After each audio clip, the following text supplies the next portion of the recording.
Hi guys, welcome. So I know I promised you guys a Beauty Monday, but I was more interested today in talking about books because I just went to the bookstore about a week ago. So I'm really excited to talk about the books that I'm currently reading. I'm really passionate about one of them right now in particular that I'm currently reading, and also some books that I am about to read. And I will share with you guys also, I guess to kick it off, we can start off with sharing where I get my prayer journals. So I posted one of my entries from earlier this year that I wrote. I was going through my journal, and if you guys don't know, I love journaling.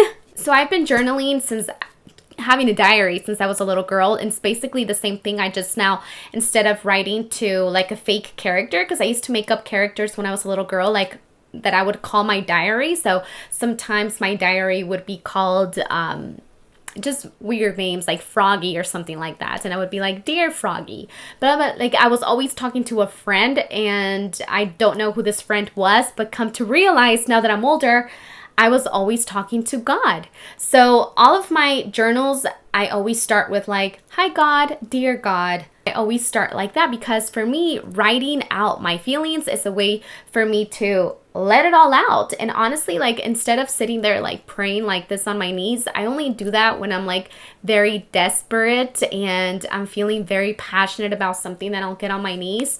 But otherwise, on a not day-to-day basis, because I really wish I would journal a lot more frequently, but I like to, at the end of the night, usually when I'm thinking these things, I don't know why, maybe because it's dark outside and like the world is already a little bit more quiet, and it's kind of like I always reflect at night, because right now during the day life is so like hectic and moving.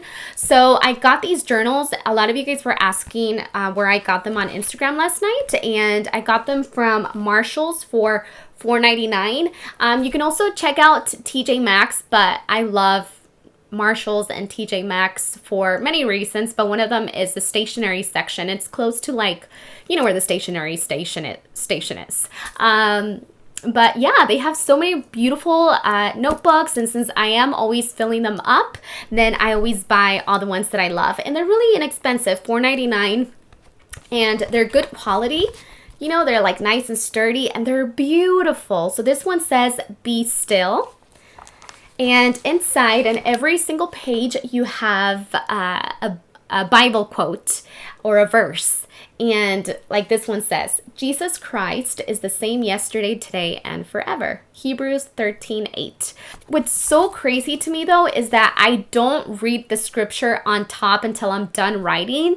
And every time I go back and finish writing and I read the little scripture, it always resonates with what I was writing about. So it kind of not freaks me out, but I'm like, is this a coincidence?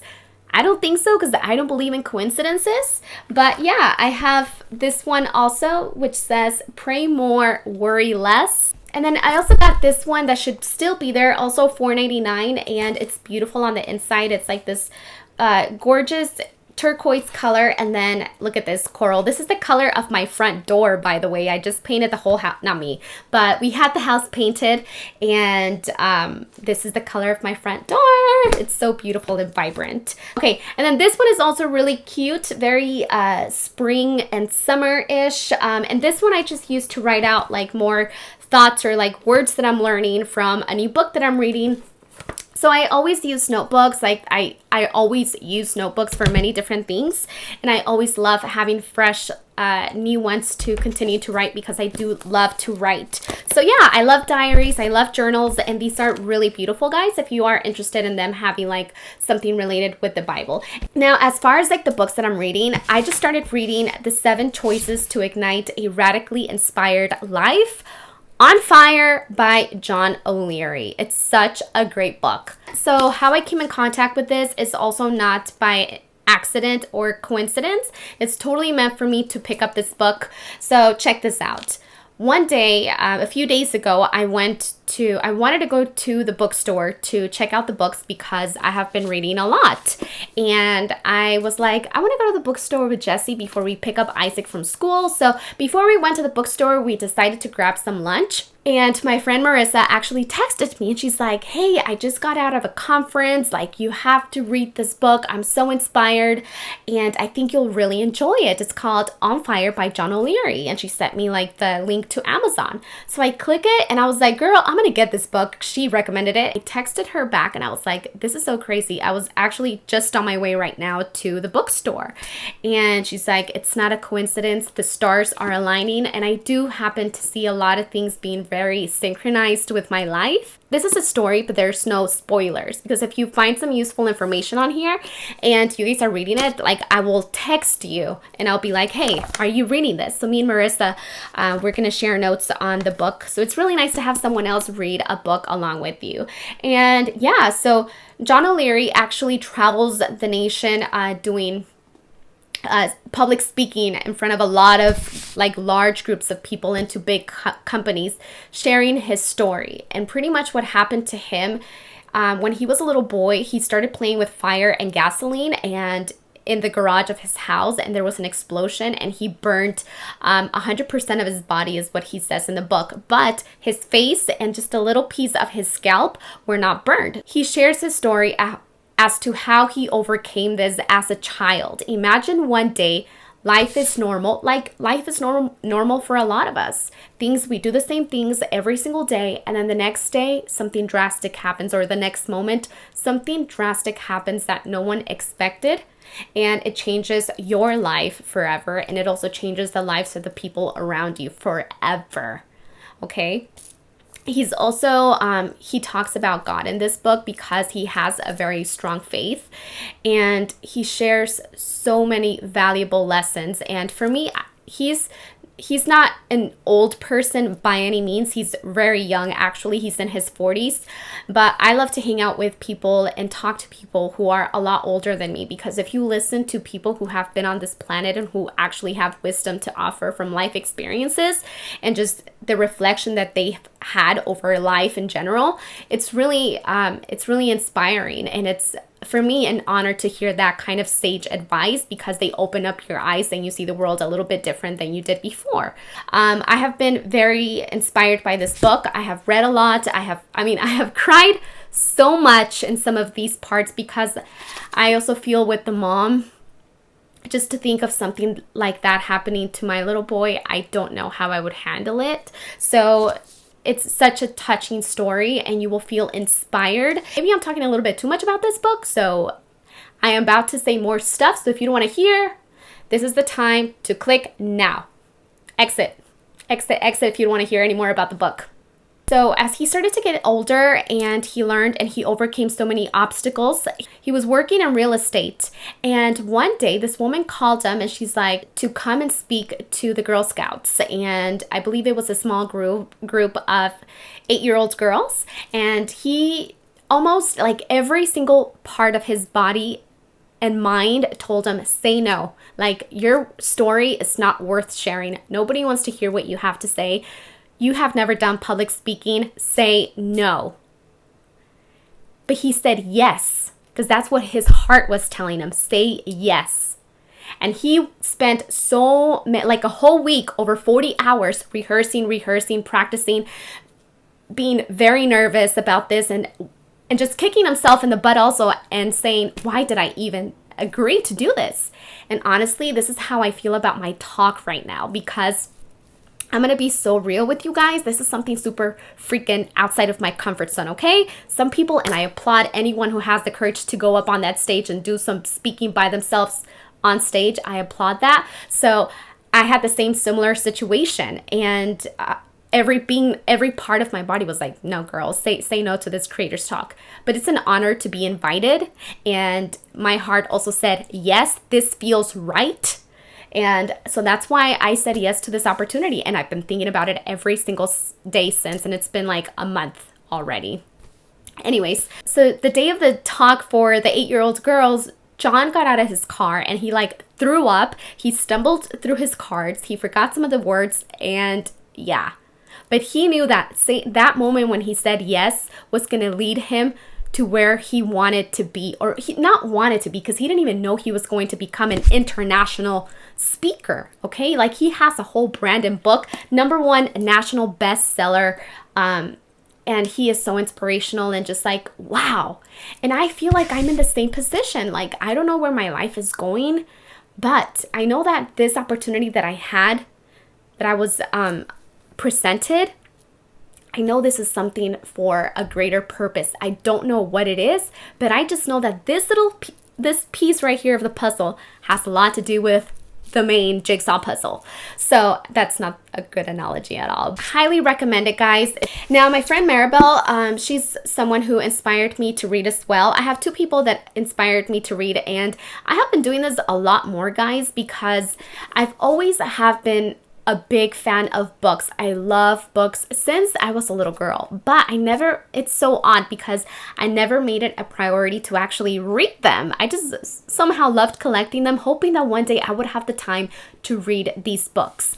And now I started reading a lot more since I picked up Little Women, and this was in December. So I've been reading almost every single day before bedtime. Whenever I have free time, I decided to change my bad habits into something that's actually going to help me, because I was watching a lot of TV to de-stress, but in reality it was making me a lot more stressed out. And also watching the stuff that I was watching, even though I still sometimes watch it, guys, but I think it's better, it's like when you do it within moderation, that's cool. But sometimes when you're just watching so much bad television that is really, really popular, your brain doesn't expand. You don't grow as a person. If anything, it hinders you because it makes you feel worse to see that kind of conflict. So I decided, you know what? I'm going to put that down. I'm not going to be so in tune, or I'm going to do my best to try to not have that be a part of my reality. And instead, I'm going to do stuff that grows me and that I actually truly enjoy, and that are going to help expand my brain, and they're just going to help me in personal development. So I decided I'm going to actually read the books that I have. Why am I collecting all of these books if I'm not going to read them? On the YouTube side of the world, there's a huge community of people who love books and who read so fast. I'm like, one day I will get there and read so fast too. So I have gained so much self-confidence, guys, now that I am reading a lot more. My vocabulary, my confidence as a person, as a woman, because I feel like I am mentally getting stronger just by reading. So in my future, oh my gosh, guys, I actually want to write another book. I really do.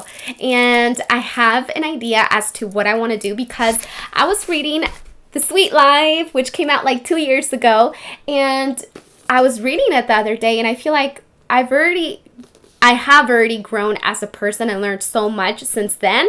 I would love to do an updated version, because I don't know, I just feel like, hey, I wish I could have added this. I wish I could have added that already, you know? So I've been feeling a lot more inspired. I have another person who has inspired me to read a lot more, and that's my friend Maribel. I've actually known her since I was a little girl, and we were 8 years old when we first met, and we were neighbors. So we have been in our lives for a really long time. Sometimes we talk, sometimes we don't. It's that kind of relationship. She actually moved out of state, so we can't really like hang out or do anything like that. But she came down a few weeks ago, and even like actually in December, I was reading Little Women, and she texted me. She's like, what's this book Little Women about? I am actually going to go pick it up. So she picked up her copy of Little Women. Anyways, so since she was a little girl, 8 years old, I've known her, she's always been a big fan of reading. She's always reading, and she's the type of person that, because she has read so much, she has a very extensive vocabulary, and if you want to argue with her, she's going to shut you down in a very intellectual way. She's really smart, and she's like, I have read so many books my whole life. I've been reading, and she's like, this is like my #1 favorite book. You have to read this. So I started reading just a little bit, and this is Alexander Hamilton's Guide to Life by Jeff Wilser. And what's really cool is that from what I've been reading, I just started reading it, guys. So yeah, for example, chapter #1, self-improvement, rise above your situation, read when others play, unleash your hobbies, turn gift into genius, drink up the facts, seek the core principles, and then career advancement. And then he goes into that, and then romance, money, style and etiquette, leisure, friends and family, leadership and office politics and honor. Teach a moral code and things within that nature. So it goes like through big parts of life, the way that this writer just really put all the knowledge into this small tiny little book. It's really awesome, and it gives you also brief history as to who Alexander Hamilton was as a person without going too much into like things that might start to bore you. This is like the good stuff. So really cool book so far. So I also did pick up a novel because it's not just self-help or self-improvement. I also like losing myself in stories, and this one called The Language of Flowers just seems very just very up my alley when it comes to losing myself in a different time of life. This story, I think, is placed in the Victorian era, and sometimes I feel like I belong in back in the day. Like, I feel like I was there before. You know what I mean? Do you guys ever have like a decade that you feel like you wish you were born in that decade? For me, it's like early 1900s, 1800s sometimes, 1700s also. I'm like, Victorian era. I just want something that's so romantical, and the dresses and the flowers and the secret gardens and things like that. So I'm excited to start reading this. This is probably going to be a summer read for me, like in August or something, because I still have to get through all of these. But yeah, guys, I hope you enjoyed today's book haul and overview of some of the books that I'm reading. I would love to hear the thoughts that you guys have down in the comments section if you have read any of these books, or if you have some good books that you want to recommend for the whole community. Let us know in the comments section down below. And yeah, I hope you guys have a beautiful, wonderful, and blessed day, and I will see you on my next one.